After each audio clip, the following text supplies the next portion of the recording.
Kisah diawali pada tahun 1975. Tiga sekawan, Jimmy, Malcolm, Dave, dan Sean, sedang bermain hoki di jalanan kota Boston. Hingga datanglah ide nakal mereka untuk menuliskan nama mereka masing-masing di semen trotoar yang masih basah di pinggir jalan.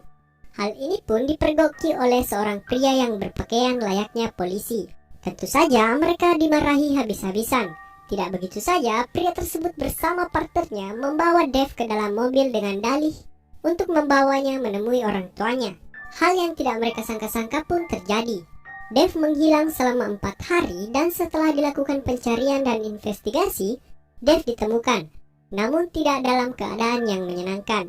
Sebab, selama 4 hari tersebut, Dave disekap dan dilecehkan secara seksual oleh para pria yang membawanya. Mulai hari itu, pertemanan ketiganya pun menjadi longgar dan mereka tidak pernah bertemu lagi. Bertahun-tahun pun berlalu, mereka semua sudah dewasa. Jimmy sudah hidup bahagia dan memiliki seorang putri cantik dan membahana berbodi aduhai bernama Katie. Dan dia sudah memiliki usaha minimarket. Sementara Sean sudah menjadi seorang polisi di bagian pembunuhan dan di sini diketahui bahwa Sean sedang bersitegang dengan istrinya dan pisah sementara. Di sisi lain, Dave yang masa kecilnya trauma karena lubang boolnya udah pernah digenjot, kini mempunyai seorang istri dan anak dan hidup sebagai buruh kasar. Pada suatu hari, Katie yang akan mengikuti pesta meminta izin kepada ayahnya untuk keluar malam. Dan pada saat dia pamit, Jimmy memiliki firasat yang kurang menyenangkan karena merasa Katie akan pergi jauh meninggalkannya. Sesampainya di mobil, ternyata pacarnya menyelinap di dalam mobilnya dan alhasil mereka pun cipokan karena sudah lama tidak bertemu. Oh ya, lupa nama pacar Katie adalah Brandon. Singkat cerita, malam pun tiba dan Dave yang sedang minum-minum melihat Katie joget-joget dengan manja di bar tersebut. Dia pun terlihat cuek dan tidak memperdulikannya walaupun dia tahu bahwa Katie adalah anak dari sahabat kecilnya yaitu Jimmy. Keesokan paginya, Jimmy terbangun dan menyadari bahwa Katie putrinya semalaman tidak pulang ke rumah dan entah dia di mana. Dia pun merasa pusing 7 keliling karena tepat hari itu adalah hari spesial untuk adiknya Katie.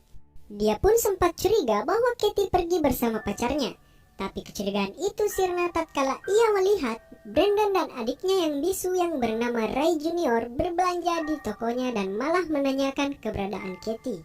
Jimmy pun ke gereja untuk menghadiri acara anaknya. Dan setelah dari gereja, Jimmy kemudian melihat kerumunan polisi yang berkumpul. Dia melihat mobil putrinya di dalam TKP polisi. Dia pun masuk dan alangkah kagetnya dia karena sahabat lamanya lah yang menangani kasus itu yaitu Sean.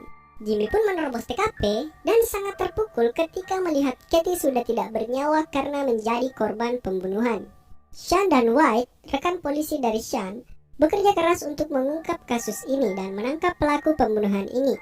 Sementara itu, Jimmy yang tidak terlalu percaya kepada kepolisian memilih untuk menggunakan koneksinya untuk mengungkap hal ini. Scene kembali pada malam yang sama dengan hilangnya Katie. Dave ternyata pulang ke rumahnya dari bekerja dengan keadaan yang sempoyongan.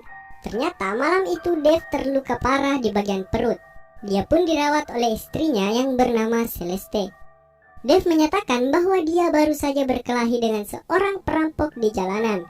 Dave kemudian menang dan membenturkan kepala si perampok ke beton. Dave menyatakan bahwa kemungkinan perampok tersebut mati karenanya. Di sini kita diperlihatkan bahwa Dave sangat mencurigakan karena tepat di malam kehilangan Katie dia terluka dan pulang agak larut malam. Kembali ke penyelidikan Sean dan White, tentu saja mereka mengarah kepada Dave. Terlebih ketika Dave berusaha berbohong atas luka yang didapatkannya di tangannya, serta tingkah anehnya yang sering muncul ketika dihadapkan pada kasus pembunuhan Katie. Sementara itu, penyelidikan dari Jimmy membuahkan hasil. Diambil kesimpulan bahwa pistol yang digunakan pelaku untuk menghabisi Katie adalah sama dengan pistol yang dipakai Josh Ray, ayah dari Brandon Harris, pacar dari Katie sekaligus mantan rekan dan musuh Jimmy dulu. Oh ya, Jimmy ini adalah mantan narapidana yang dulunya menjadi perampok dengan Josh Ray, ayah dari Brandon. Pistol tersebut diidentifikasi sama dengan pistol yang dipakai untuk perampokan di toko minuman keras di tahun 1980. Di sini diketahui bahwa Josh Ray Harris, ayah dari Brandon, sudah menghilang sejak tahun 1989. Kecurigaan dari Jimmy pun mengarah kepada sang anak yaitu Brandon. Terutama ketika ia mengetahui bahwa Brandon dan Katie ternyata melakukan hubungan tersembunyi dan berencana untuk pergi kabur ke Las Vegas di hari Katie menghilang. Hal yang menjadi misteri lainnya adalah bahwa Brandon dan keluarganya masih sering menerima kiriman uang sebanyak $500 setiap bulannya yang diduga dikirim oleh Josh Ray Harris.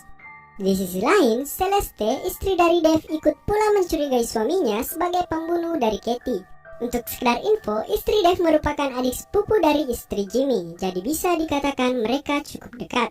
Istri dari Dave sudah memberikan pernyataan kepada Jimmy bahwa pada malam Katie menghilang, Dave pulang dalam keadaan berdarah dan tidak ditemukannya berita bahwa ada perampok yang mati di koran keesokan harinya.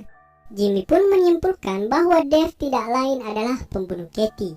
Suatu malam, Jimmy mengatur rencana agar anak buahnya mengajak Dave untuk sedikit bersenang-senang di bar. Di sana, Dave dibuat mabuk oleh teman-teman dari Jimmy. Jimmy akhirnya muncul. Jimmy membuat pernyataan bahwa di tempat yang sama, dia telah menghabisi nyawa dari Josh Ray Harris, temannya sewaktu muda dalam melakukan kejahatan. Jimmy membunuh Josh Ray Harris karena dia telah berkhianat dengan mencebloskan Jimmy masuk ke penjara. Jadi, kiriman uang yang diterima Brandon dan keluarganya sebanyak $500 per bulannya adalah dari Jimmy. Jimmy yang merupakan mantan anggota dari geng kapak ini pun mulai menginterogasi Dave dan menuduh Dave telah menghilangkan nyawa anaknya. Dave, tentu saja yang masih dalam keadaan mabuk, menolak untuk dipersalahkan. Dave mengatakan bahwa di malam itu dia memang bertemu Katie di bar. Kemudian dia pulang, namun di tengah jalan dia memergoki seorang pria yang ternyata sedang melakukan pelecehan seksual kepada seorang anak. Dave segera menghajar pria tersebut hingga mati. Hal yang menjadikan Dave bertingkah aneh adalah karena kejadian tersebut seolah membuka ingatan lama akan kisah kelam dirinya di masa kecil. Jimmy sontak tidak percaya dengan sangkalan dari Dave ini. Dia segera menghabisi Dave dan menenggelamkannya ke dalam Mystic River, tempat yang sama di mana Jimmy menghabisi Josh Ray Harris yang berkhianat kepadanya, dan Dave pun mati. Di sisi lain, kita diperlihatkan si Sean bersama si White malah mencurigai Brandon karena pistol yang dijadikan senjata pembunuhan merupakan pistol dari ayah Brandon. Brandon yang mengetahui bahwa tuduhan mengarah kepada dirinya segera kembali ke rumah. Dia segera mencoba mengambil pistol ayahnya yang disimpan rapi di atas loteng rumahnya. Sayang, ternyata pistol tersebut sudah lenyap. Brandon kemudian yakin bahwa orang lain yang mengetahui perihal pistol tersebut hanyalah adiknya yang bisu, Ray Jr. Singkat cerita, Ray Jr. pun pulang dan Brandon langsung menghajar Ray Jr. Keadaan makin kacau karena dalam perkelahian itu si John menampakkan pistol ayah Brandon. John kemudian mengancam untuk menembak Brandon. Untunglah di saat yang bersamaan datanglah Sean dan White. Sean segera merebut pistol tersebut dan meringkus mereka semua. Keesokan harinya, Sean datang menemui sahabat kecilnya, Jimmy. Sean mengatakan bahwa dirinya sedang meringkus pembunuh Katie yang sesungguhnya. Di sini dijelaskan bahwa kisah sebenarnya adalah Ray Jr. dan John ketika itu sedang bermain-main dengan pistol ayah Ray Jr. Hingga datanglah mobil Katie. Awalnya Ray Jr. dan temannya John hanya ingin menakut-nakuti Katie dengan pistol tersebut. Tapi pistol itu malah meletus secara tidak sengaja.